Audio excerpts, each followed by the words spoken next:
అదే RTV app వార్తల్ని క్షణాల్లో చదివే అవకాశం ఉంటుంది. ఒక న్యూస్ పేపర్, ఒక టెలివిజన్ ఛానల్ మీ చేతుల్లో ఎప్పుడూ ఉంటాయి. తెలిసిన వ్యక్తి జగన్మోహన్ రెడ్డి గారు. మన స్వేదలంధ్రాలకు కారణ చెమట వాసన తెలిసిన వ్యక్తి జగన్మోహన్ రెడ్డి గారు. ఎప్పటికీ కూడా మన నాయకుడు జగన్మోహన్ రెడ్డి గారు తప్ప మరో వ్యక్తి కనిపించడానికి వీల్లేదు. కాబట్టి మీరందరూ కూడా రేపు 100 మంది వేషగాళ్ళు వస్తారు. వీళ్ళందరూ కూడా ఒకసారి తీసేసే వ్యక్తులే.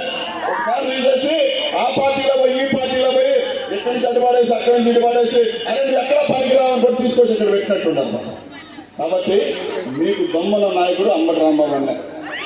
ఎందుకంటే మనసులో ఒకటి చెప్పడం, బయటికి కూడా చెప్పడానికి తెలీదు. ఉన్నది స్ట్రైట్ గా మాట్లాడతాం. మనకు అలాంటి నాయకుడే కావాలి.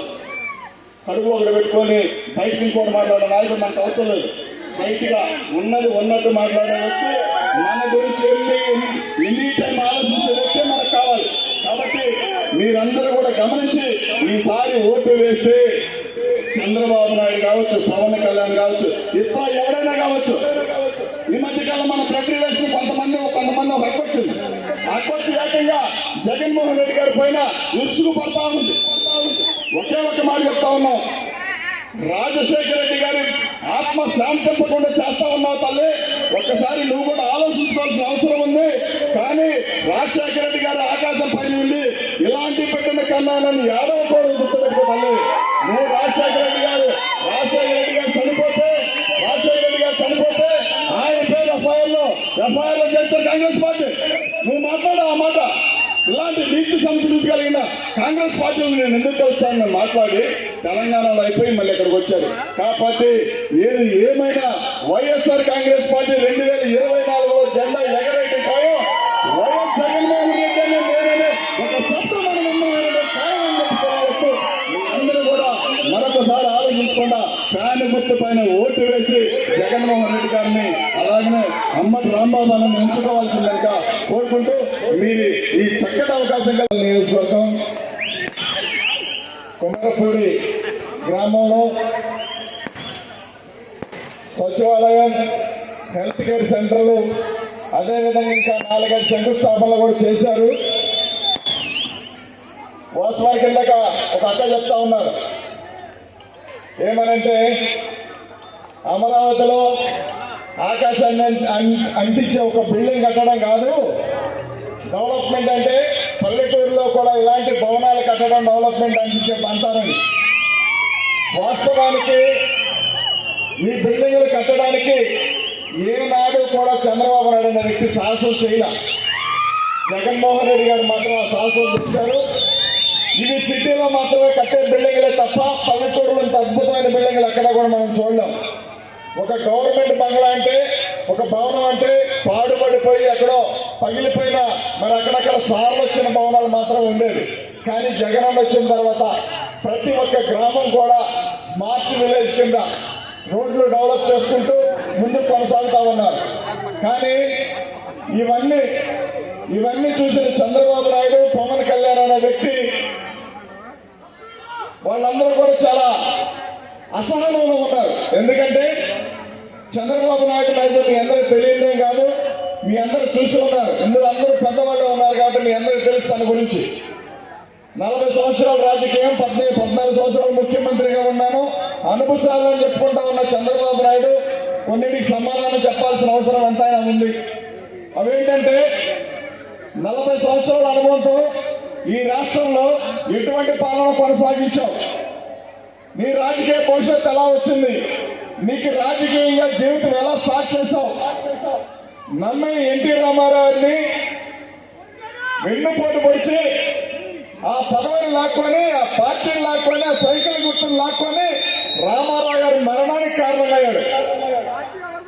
కానీ 14 సంవత్సరాలు పాలించాడు. అంటే చంద్రబాబు నాయుడు అనే వ్యక్తికి స్ట్రైట్ గా నీతిగా రాజకీయాలు చేయటం రాదని చెప్పి మనకి చెప్పకనే చెప్తా ఉన్నాడు. అలాంటి సందర్భంలో 14 సంవత్సరాలు ముఖ్యమంత్రిగా ఉన్న చంద్రబాబు నాయుడు అనే వ్యక్తి ఈ రాష్ట్రానికి ఏమన్నా చేశావా అని చెప్తే ఎక్కడా కూడా ఇది చేశానని చెప్పలేని పరిస్థితిలో ఉన్నాడు. ఇవాళ 75 సంవత్సరాలు వచ్చినాయి.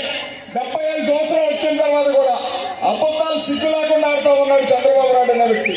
సరే, చంద్రబాబు నాయుడు జీవితం ఎటు మరి అబద్ధాలు ఫ్లక్స్ తో మొదలైంది కాబట్టి చంద్రబాబు నాయుడు జీవితం అది కాబట్టి మరి పవన్ కళ్యాణ్ అన్న ఆయన చూడాడు. పవన్ కళ్యాణ్ ఆయన వాళ్ళన్న పిఆర్పి పార్టీ పెట్టినప్పుడు చంద్రబాబు నాయుడు అనే వ్యక్తి దొంగ, ఆ సైకిల్ అయింది కాదు, పార్టీ అయింది కాదు, ముఖ్యమంత్రి సీటు అయింది కాదు, కాబట్టి అలాంటి దొంగకు ఓటేయకూడదని చెప్పి మరి చంద్రబాబు నాయుడు గురించి ఇదే పవన్ కళ్యాణ్ మాట్లాడాడు.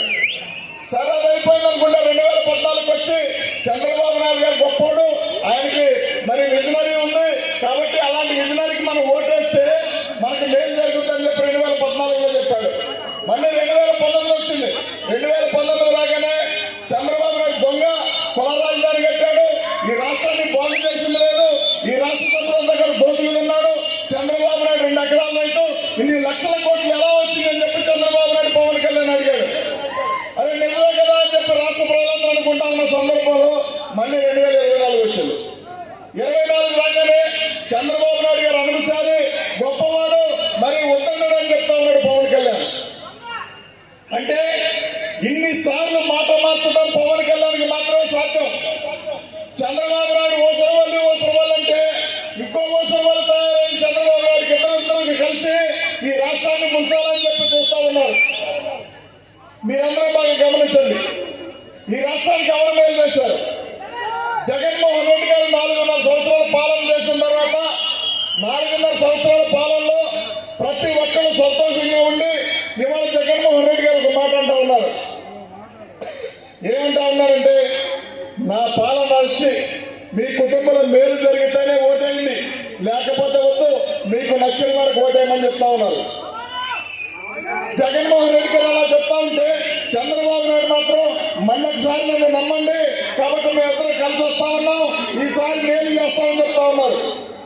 గత 14 సంవత్సరాలు ఏం మేలు చేశారంటే ఎవరికి చెప్పలేని వాళ్ళందరూ కూడా, ఎవరికి చెప్పలేని పరిస్థితి వాళ్ళందరూ. చంద్రబాబు నాయుడికి ఓట్లు కావాలి, పవన్ కళ్యాణ్కి ప్యాకేజ్ కావాలి, డబ్బులు కావాలి. చంద్రబాబు నాయుడు దగ్గర డబ్బులు ఉన్నాయి, పవన్ కళ్యాణ్ గారు కాకినా కూర్చున్న ఓట్లు ఉన్నాయి. వాటితో మెజార్టీతో గెలిచి ఎలాగైనా సీఎం సీట్ ఎక్కాలని చెప్పి చంద్రబాబు నాయుడు చూస్తా ఉన్నాడు. దానికి పవన్ కళ్యాణ్ గారు పాపం ఊడిగం మడుగు చేయడానికి అలవాటు పడిపోయాడు ఏకంగా.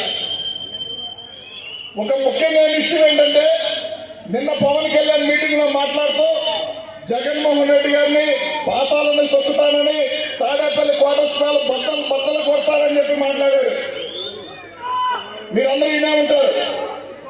నేను అడిగేది పవన్ కళ్యాణ్ గారిని, నేను అడిగేది ఏంటంటే, నీకు అవకాశం వస్తే వైఎస్ఆర్ పార్టీ వాళ్ళు చర్మం వలడం, వైఎస్ఆర్ పార్టీ వాళ్ళు మక్కలు ఎగ్గొట్టడం, తాడేపల్లి కోట ప్యాలెస్ పగలగొట్టడం, జగన్మోహన్ రెడ్డి గారిని అంతు చూడటం, ఇందుకు నీకు అధికారం కావాలా?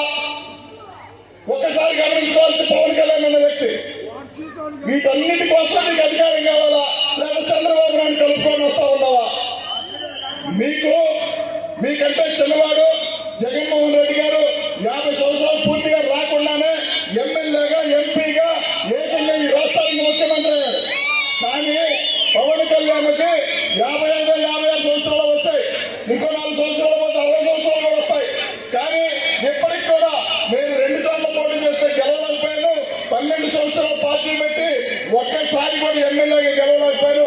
ఒక్క ఎమ్మెల్యే గెలిస్తే అతన్ని కూడా నేను కాపాడుకోలేకపోయాను. కాబట్టి మరి ఏదో రకంగా జగన్మోహన్ రెడ్డి గారిని గెలిచాలని చెప్పి వాళ్ళందరూ ఆలోచిస్తా ఉన్నారు తప్ప జగన్మోహన్ రెడ్డి గారు ప్రజలకు కీడు చేశాడని మాత్రం కాదు వాళ్ళు ఆలోచిస్తా ఉన్నారు.